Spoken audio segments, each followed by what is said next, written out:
Hi, I'm Sean, I'm Rhonda. and we're excited to be with you today to talk about speaker listener rules. So that's really important. When we want to talk through an issue, we want to do it right. Why would we be haphazard about something that matters so much to us? Goodness, we have so many things that we need to communicate with each other as a couple, and we need to make sure that we understand what role or position that we're in Yeah. when we're bringing up an issue. Because this is one of the problems we see with the way couples are dealing with their issues. They don't know their role, and they're definitely not sticking to it. Yeah. So it makes it sloppy, and it usually makes for the downward spiral. So knowing these rules can help us to stay away from that negativity. Of course, we understand that in everyday life that there's rules for engagement, for sports games, and all Yeah. sorts of things. There are rules for board games, and understanding what those rules are helps us stay within the boundaries of Right. how to play. One of the big things I think to think about is take turns. If it's your turn to be the speaker, then you do that well. If it's your turn to be the listener, and I think this is where a lot of couples get off, is they don't stick to the role of listener. If you're bringing up an issue to me, and I think, well, now that makes me think of an issue I have to share with you, then we're getting outside the bounds of what our Right. role is. And so the big thing is when we think about this, we want to think about taking turns and knowing our role. So, first, we want to talk about being the speaker. And so, look for another video where we'll talk about being the listener. Yeah. So, if you're the speaker, you want to do a good job of do. speaking. Yeah. And you want to make sure you have good timing. Sometimes Yeah. it may be a good time for me to bring up an issue. It may not be a good time for you to hear an issue. So we need to make Yeah. sure that we're aware of what is a good time for the listener. Because a lot of times a speaker will just throw their delicate little issue out in the middle of everyday life, and then it doesn't go well because it's not a good time for the other person.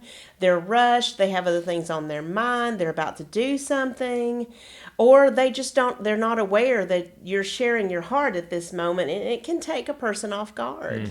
Sometimes we can think, because I have an issue to share, I can share it any way that comes across well for me. Yeah. And that's not the case. I need to be able to share an issue in a way that the hearer can receive what I'm saying. Yes, and one of the important things about that is gentle instead of harsh startup. This can make such a difference because a lot of times the sharing of our issue is lost in that first 3 minutes in the presentation. Yeah. So if we have a gentle startup, basically what that means is I'm going to present it in a way that doesn't sound abrasive to the Yeah. listener. Yeah. And I'm going to stay away from things that are likely to trigger the listener. How many times can we lose our audience because of the way we're presenting something? And just Right. like Rhonda said, sometimes that can happen in the first few seconds of our presentation. Right. Tone of voice is huge. Yeah. If we have a blaming or accusing tone of voice when we share our issue, we're probably going to lose the listener. And what if I say, oh, no, my tone is not harsh, or my tone is not accusing? I'm not the one that That's just makes the way that I call. am. The hearer is the one that makes the decision or makes the call. Yeah. This is the way you're coming across, and we don't need to become defensive when our audience lets us know that's Yeah. not coming across well. Right. And so, any good speaker knows the audience. Well, so much more so when we're sharing hearts. So we want to avoid those triggers, those things that would be like those emotional landmines, those things that bring in an overwhelming flood of emotion for our listener. Right. That's associated with other people, other events, other than what's happening right now. Sometimes we can bring up an issue and we get this maybe explosive kind of response and wonder, where did that come from? Right. Well, there could be something that happened in the hearer's past that reminds them when you said something, it reminded them of some Right. way that someone hurt or mistreated them from the past, and they're reacting to that Yeah. from the past. And so we have to learn those. We have to detect if we've stepped on a trigger. Yeah. Because if we did, we need to make an adjustment as the speaker. If we can talk around those triggers, and usually we can when we're aware, then we're more likely to have a successful conversation. Why come across in a way that feels negative to the other person when we could come across in a way to them that's positive or maybe at least neutral? We want to have a sensitivity to what the experience of the listener is to the information that I want to present. Yeah, because we've got to connect with the listener. If what you have to present is that important that you're taking the time to present it, you want to make sure you're presenting it in a way that's going to get the point across well. Right. And, you know, one of the things that we do that's not good as a speaker is we talk at length. And sometimes if we don't feel heard, we can have a tendency to repeat ourselves. Well, if we are not feeling heard, it would be good to say, hey, I'm not feeling heard, rather Right. than going into a soliloquy, for several minutes Right. trying to repeat because I don't feel like you're hearing what I'm saying. Yeah, monologuing is not good because it brings multiple issues onto the table. And so we have to be very careful that we only bring one very small issue onto the table. We recommend that the speaker use only 1 to 3 sentences. Well, that's pretty brief. Yeah, it is. And it demands that we be aware enough of what we're presenting that we can present it concisely Yeah. and quickly. Because, we require a lot of the listener. We expect the listener to put out a lot of effort and set aside their own agenda to hear something that's not from their own selves. Well, how much more the speaker who cares about this issue and is initiating it, the speaker would go to some great lengths before ever presenting it to have prayerfully thought through how to present it. I think it's something that we need to be open enough in our communication with each other to be able to say, would you let me know if you ever catch that I am monologuing or I'm repeating myself? Would you Right. make me aware if there's a way that I'm coming across when I present an issue that is negative to you? Right. There needs to be a safe and welcoming environment Right. created, certainly by the speaker, for the listener to be able to engage, to be able to say, hey, this is having a negative turn for me. Because if we can catch it right when it's happening, we're less likely to spiral than if we shush everybody and we don't allow anybody to comment Right. if it's starting to go south. Right. You want to be able to share from your own experience Right. and not project what you anticipate the listener's experience is. So, in other words, if you're the speaker, share what's going on from your own Right. vantage point, and this is how I feel about what's taking place. And one thing that we tell couples that's so important is, when you're sharing, think of you're disrobing yourself emotionally. You're exposing some heart there for the other person to look into it and see what it feels like to be you on the inside. Oh, is that what it feels like to have been you Right. in that situation? And so when we say share your own experience, we're also talking about, I'm not trying to tell the listener what the listener thought and felt. No. I'm not trying to say, you did that and this is what you meant and this is what you were thinking. What am I, a mind reader?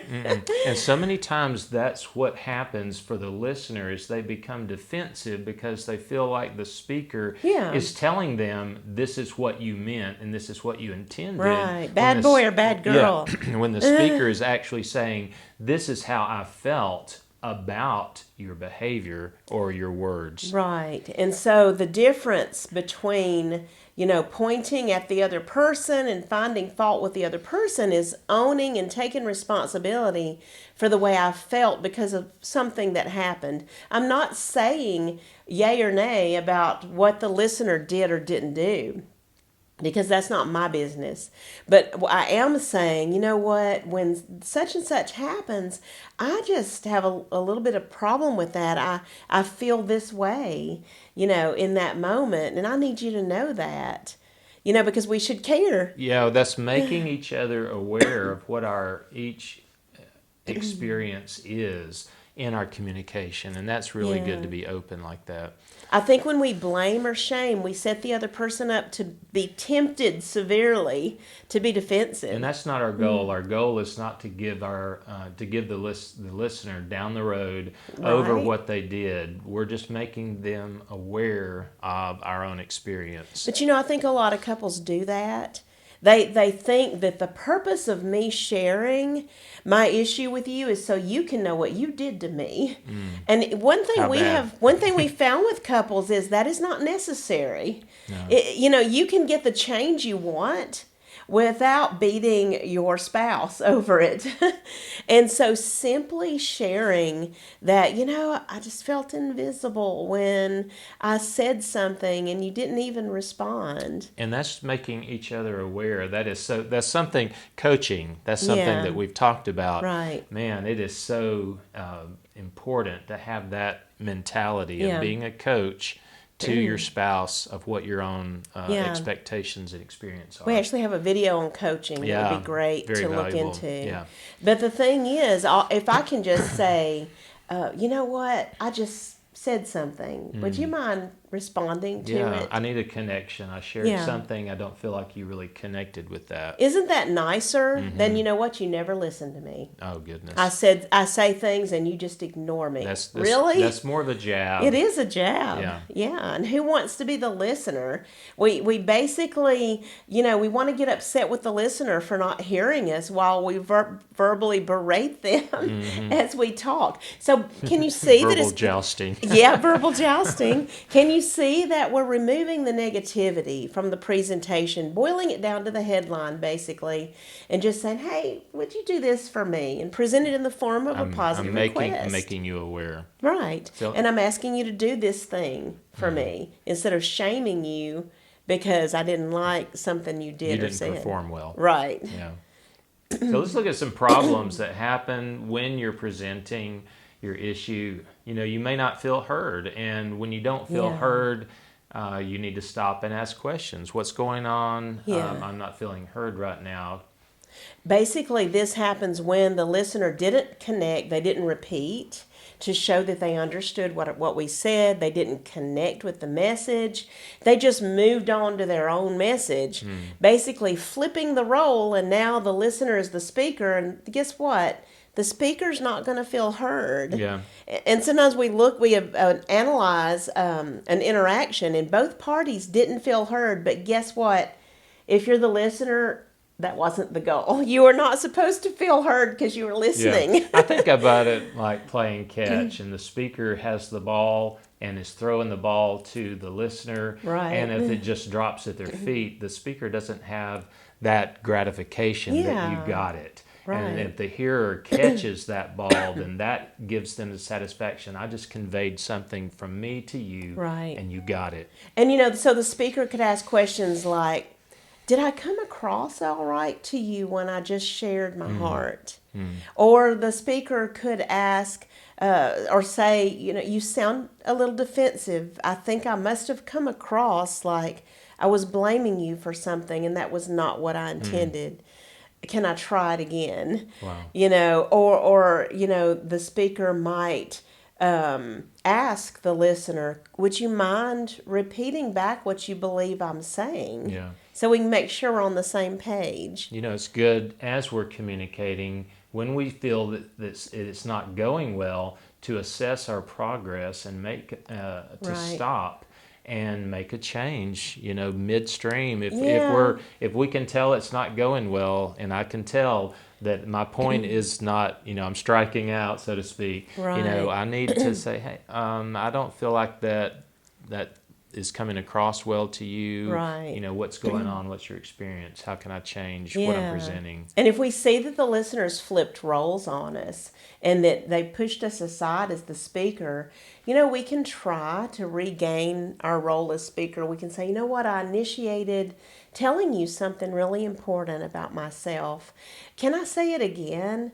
Or, hey, what you have to say is so important. I really want to hear what you have to say. Can we take turns? And let me finish my turn before we move on to that, because I really want to hear and take the role of listener for you to share your heart also. While we're talking about this, I'm just thinking about how Jesus placed an emphasis on relationship in Matthew 5 when he said that, if you go to your brother and he said you might leave your gift at the altar and go make things right. So he's kind of saying, when you start out to do something, you may have to stop everything and leave what you're, doing, change stream, and find out, I need to make this relationship work. Right. What do I need to change? Yeah, so there may be some obstacles to you being heard that you're going to have to address first. If you've betrayed trust with your listener, and your listener expects that every time you share, you're going to finger point, you're going to make them feel like they're never enough, you're going to shame the listener, they're going to automatically, when you start, they're going to close you out.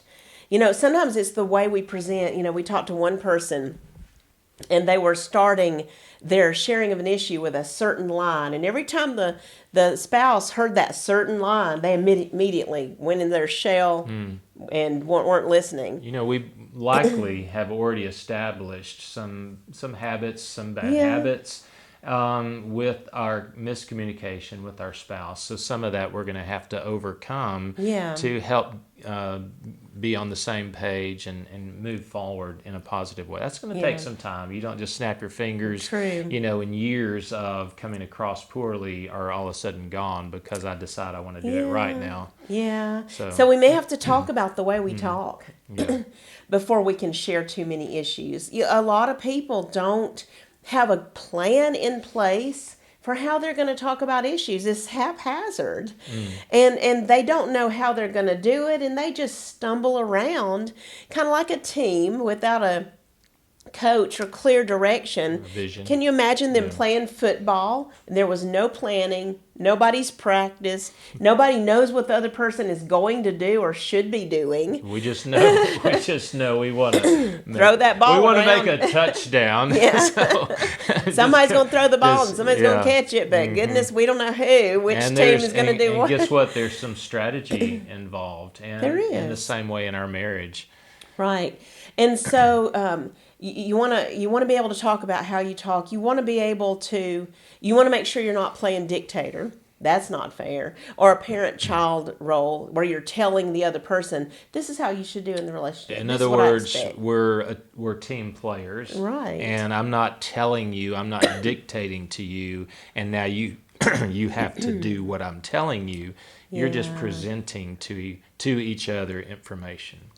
And there's a lot to be said about that because a lot of couples, treat their spouse like their child. They give them, there's no shared power or mutuality. And so one person walks on the other and things are done at the expense of the other instead of both coming together as one. You have to ask yourself in our decision making and the way we communicate, is there a good balance of the two of us, or does one of us dominate the other? Goodness, just bringing that topic up, sharing power, receiving influence. That is so, I love that.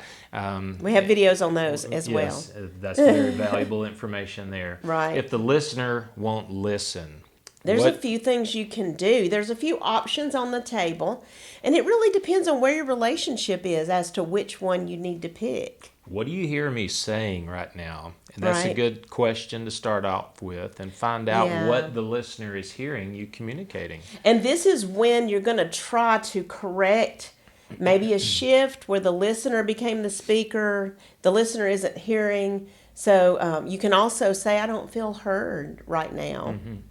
And make sure that you're only bringing up one issue at a time.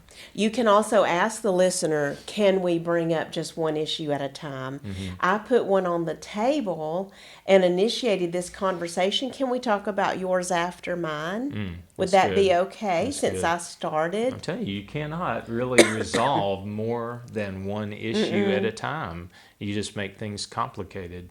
And so many times, and we'll get into this as listener, so many times we thwart our conversation because we feel like, oh, you need to hear this information though. And it's like, wait, not now. You need to be hearing the speaker. You know, sometimes you may actually, when you're presenting an issue and you find out that the listener isn't able to hear you and receive what you're saying, you may have to step out of that role of speaker Yeah. and come on the other side of the fence, so to speak, and say, hey, what is going on with you? And the Yeah. listener then is taking the role of speaker. And it's unfortunate that it would is. happen, but we're talking about how you can keep moving the ball. Right. Yeah, and keep progressing in your communication. Yeah, because if the listener has flipped roles and now is the speaker and has pushed you aside, guess what? They're not listening. So they're not going to hear what you have to say. Basically, when someone is doing this, they're probably not paying attention to the roles.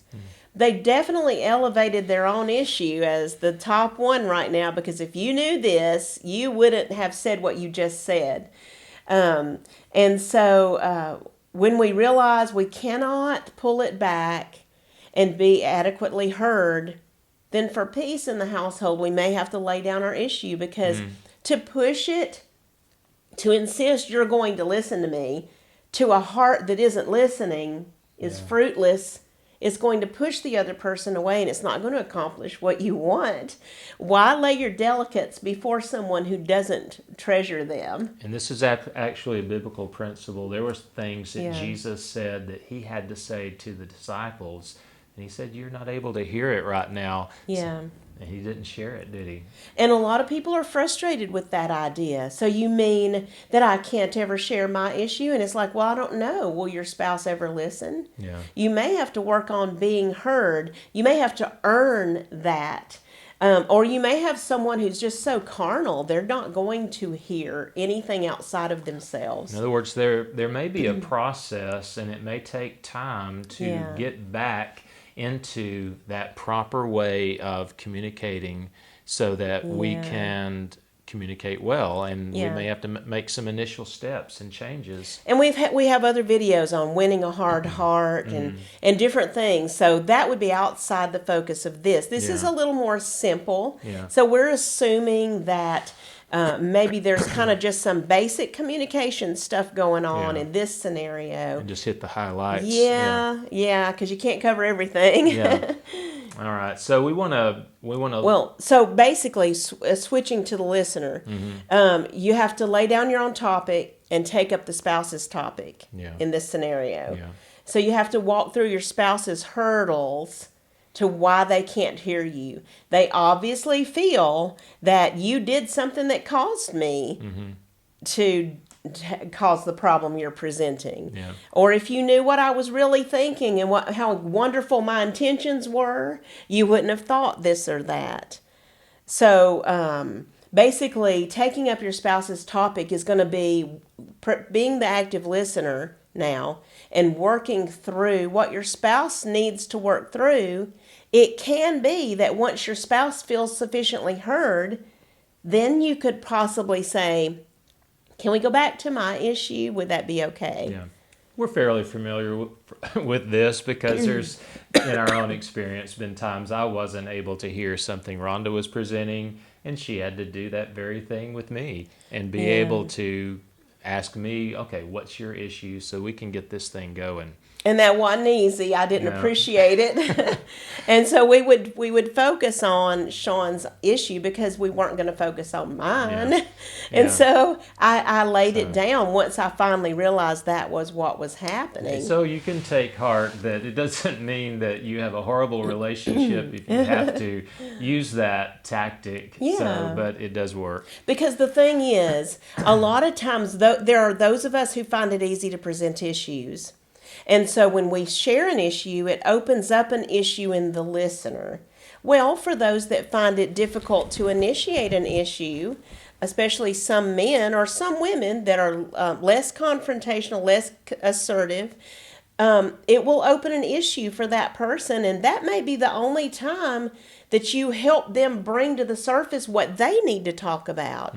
So you can use that to your advantage when you're paying attention and you're aware of what's happening. And that's helping your spouse work through their own hurdles. It is. And to be able to hear you, because if my hurdle is so huge in myself that I cannot see anything but me, then we may have to deal with that so that I can see my spouse.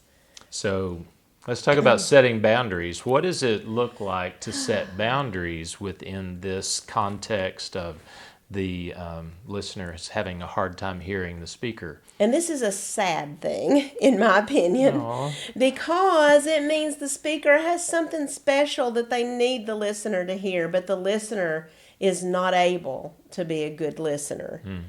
They have so much defensiveness, so much hurt, so little self-esteem perhaps, that all they can see is themselves. And they just find it difficult to see anybody else's heart and experience anything outside of who they are.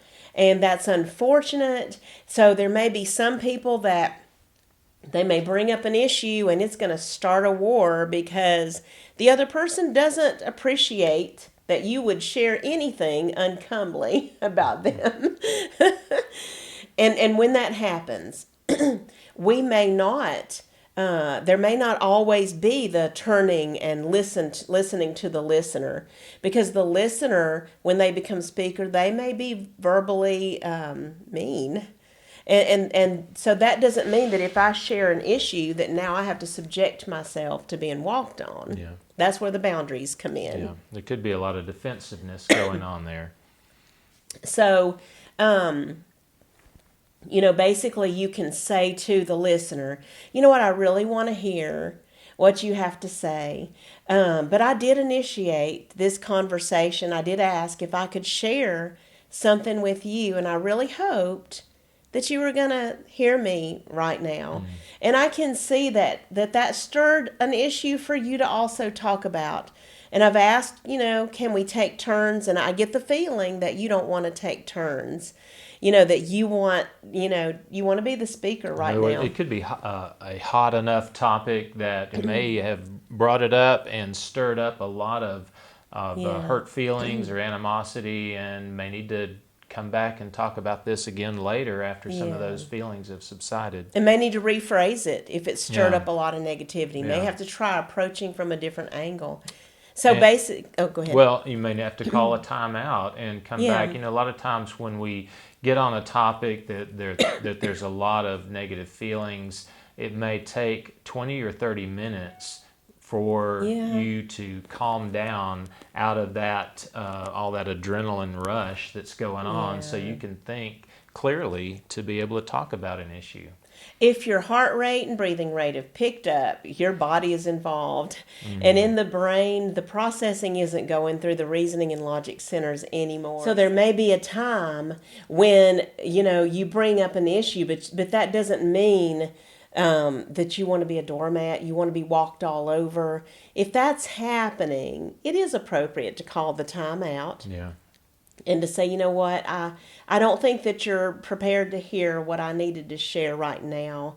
And I think I need a break. I think I'm just going to take a time out. Sometimes one of the couple can feel so pushed to, I want to resolve this, I don't want to leave it, that they'll keep pushing even when the other one is saying, hey, I need to exit this. We need to be respectful of each other, and when one of you asks to exit the conversation, we respect that. We don't want to push either to sin. That's right. And we do have a video on setting boundaries and how to enforce a boundary. Boundaries protect yourself from someone else who isn't being very considerate right now. Yeah. And so we need to know how to do that if that were to be needed. Yeah. So we talked about the speaker. Wow, there's a lot of things for the speaker to have in mind. Yeah, so there's a lot of information about being the speaker, and obviously there's going to be probably an equal amount for being a good listener. So we want to ask you, think through how are you as a speaker? It would be great for you to ask your That's the spouse. best one to ask, Yes. actually. How am I coming across? How could I present better? Yeah, when I share an issue with you, what are some things I can do to come across better? That's good. So we want to think about ways that we can use the rules. And the next time you have an issue to bring up, you want to be sure to use the rules. Ask for that time. Is this a good time? And then you want to put into place some of the things that we've suggested today. And we encourage you to watch the next video on being a good listener.